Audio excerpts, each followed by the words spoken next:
When Barron Trump walked into the room, an unbelievable turn was given to a heartfelt gift that a young boy prepared for his mom.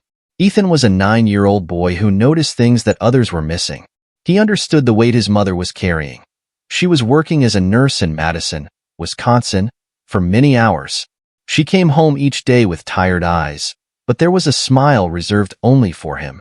She'd say, "Ethan, no matter how hard the day, seeing you makes it all worth it." Her words were her armor, but Ethan knew the sacrifices she made every single day. So when her birthday was just a week away, Ethan decided he wasn't going to make her another card or pick wildflowers from the park like he had done before. He wanted to give her something special, something that would make her feel as valued as she made him feel every day. But special things weren't free, and Ethan didn't have much. For months, he had been collecting coins from anywhere he could. He shoveled snow from driveways in the winter and helped neighbors with groceries in exchange for a few nickels and dimes. He had even foregone ice cream in the school cafeteria, not allowing himself the pleasure of spending the quarters his mother had provided for him. Every penny was money added to a glass jar under his bed. When the moment of reckoning finally arrived, Ethan poured all the contents of the jar onto his bed and painstakingly counted every coin. $5.72. It wasn't much, but it was all he had. He poured the coins into a little pouch, slung his backpack over his shoulder, and headed out on foot to the only jewelry store in town, a small shop owned by an elderly couple named Mr. and Mrs. Goldstein. Little did Ethan know, what started as a quiet afternoon would soon turn into a story that no one in that jewelry store would ever forget. The bell above the door jingled softly as Ethan stepped into Goldstein Jewelers. It was a small, but somehow beckoning shop filled with neatly displayed glass casements under soft yellow lights. Shelving was across the wall stocked with twinkling necklaces and delicate wristlet and rings, all items apparently far beyond reach for a boy with less than $6 behind him. In the center, Mrs. Goldstein was framed by her dark, tight coiffed silver hair and thin frame. She smiled warmly at Ethan. "Hello, young man. What can I help you with today?" Ethan fidgeted, clutching the pouch of coins in his hand. I'm looking for something for my mom. It's her birthday next week." Mrs. Goldstein's smile grew wider. "How thoughtful. Do you have something in mind?" He shrugged, his voice barely above a whisper. "Something nice, but I don't have a lot of money." Mrs. Goldstein stooped slightly to meet Ethan's eyes. There was something about his earnestness that softened her. "Let's see what we can find. What's your budget?" Ethan's cheeks flushed as he placed the pouch of coins on the counter. "This is all I have." She opened the pouch and slowly counted the coins in it. Her hands moved slowly as if in respect to the weight of his effort. $5.72, she said softly. Her face did not register pity but understanding. She swept through the cases then, plucking out a small, silver heart charm. It was not flashy, but beautiful in its simplicity. "This one's special. It's real silver, but it's an older piece in stock. I could let you have it for what you've saved." Ethan's face was now alight with excitement. "Really? She's going to love this." As Mrs. Goldstein carefully wrapped the charm in a small box, tires screeching in the parking lot outside gave her pause and the attention of all three present. A black SUV pulled over against the curb and stopped before it, hiding inside its dark-tinted windows. The door opened, and a tall young man stepped out, flanked by two men in dark suits. He walked with a quiet confidence that filled the space as he entered the store, but this wasn't just anyone. It was Barron Trump, and from the moment he walked in, the atmosphere shifted in a way no one could have predicted. Ethan froze, gripping the edge of the counter as the tall figure approached. Barron Trump was unmistakable. His height, his sharp features, and the way his presence commanded attention. Even the Goldsteins, who had seen their fair share of local celebrities over the years, looked momentarily taken aback. Mrs. Goldstein quickly regained her composure. "Good afternoon. How can we help you today?" Barron gave him a formal smile, his voice deep but steady. "I am looking for a gift. It must be elegant, but it must also mean something." Ethan tried to fade into the background, biting his tongue and becoming smaller as Barron's security guards scanned the room. He felt his heart pounding in his chest. For one instant, he thought he should get up and leave. He didn't want to intrude upon this person's perusal of the shop. Barron glanced in his direction. He nodded almost as if to acknowledge him before focusing his attention on the displays. Ethan couldn't help but feel a little starstruck. This was not someone he had ever imagined he'd meet, especially not in a small jewelry store in Wisconsin. As Barron looked over a case of watches, Ethan's gaze drifted back to the little box Mrs. Goldstein was wrapping. It wasn't much, but it was perfect in his eyes. He already could imagine what his mom would look like as she opened the box suddenly. Barron's voice cut through Ethan's thoughts. "What's that?" he asked, pointing toward the box in Mrs. Goldstein's hands. She hesitated, looking over at Ethan. "It's a small charm. This young man is buying for his mother's birthday." Barron's brow furrowed slightly, as if trying to piece together the situation. He looked down at Ethan, who was still standing silently, clutching his pouch. "That's a nice gift," he said, his tone genuine. Ethan managed a small nod. "I saved up for it," he said quietly, his words spilling out before he could stop them. Barron's expression softened. "For your mom?" Ethan nodded again, this time with more confidence. "She works really hard. I wanted to get her something special." For a moment, the store fell silent.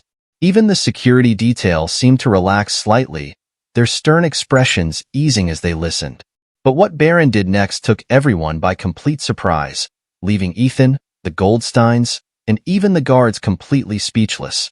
Turning his attention to the counter, Barron let his eyes return to the small, wrapped box. A quiet intensity rested in the depths of his gaze, a gaze that wanted to understand something far more complex than Ethan's words. Then he spoke once again, his words this time aimed at Mrs. Goldstein. "Could I see something else like it? Something humble yet meaningful as that charm?" he asked, his finger moving out and pointing towards the display case. Mrs. Goldstein complied, carefully retrieving a small gold pendant in the shape of a star. It shimmered under the warm store lights, delicate yet radiant. Barron examined the pendant for a moment before turning back to Ethan. "Do you think your mom would like this instead?" Ethan blinked, unsure how to respond.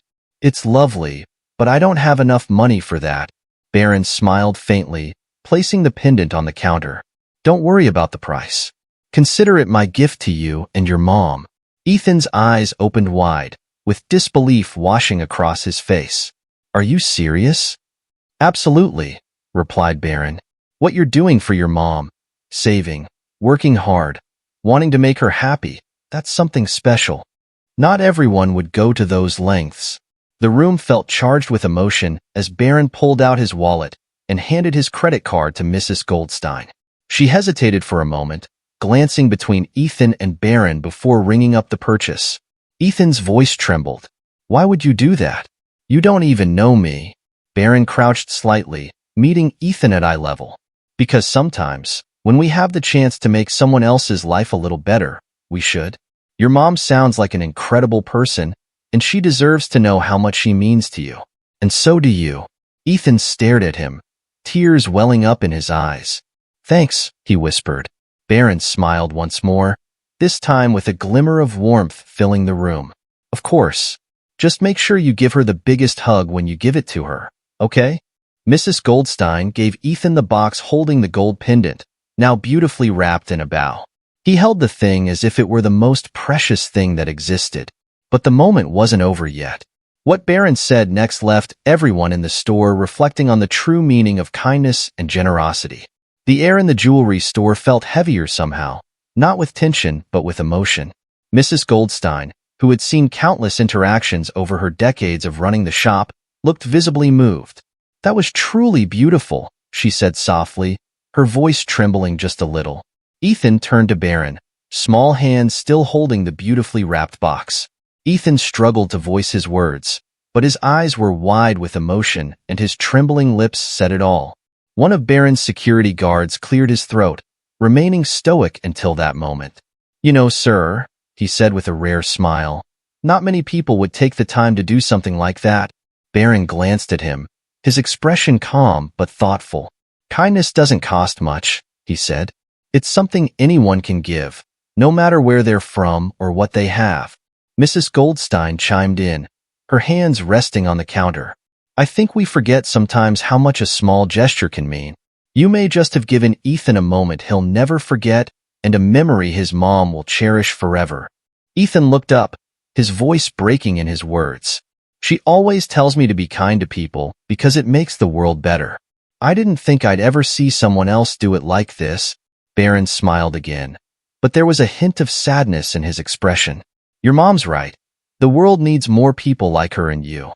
For a moment, it was as if time slowed down. Ethan couldn't stop staring at the box in his hands, imagining his mom's face when she opened it.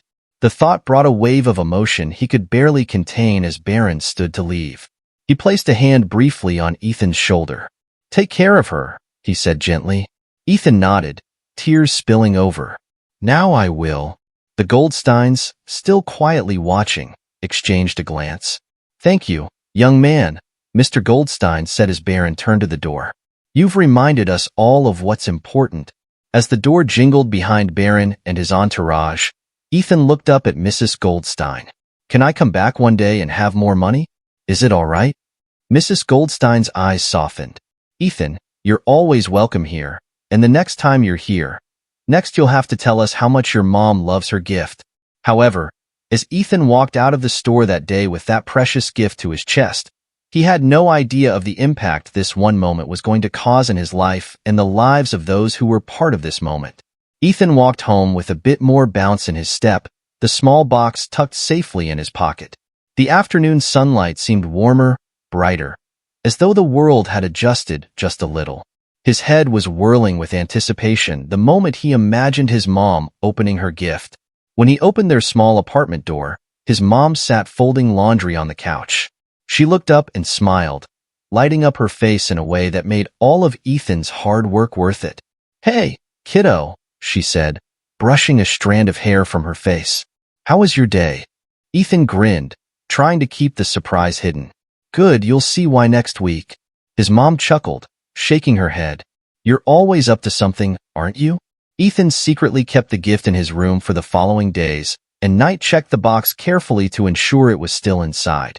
Waiting for a few more days when his mother's birthday finally arrived, he could no longer wait. Mom, he said that morning, holding out the small, neatly wrapped package. This is for you. Her hands suspended in midair, a smile of wonder blossoming on her face as she opened the box.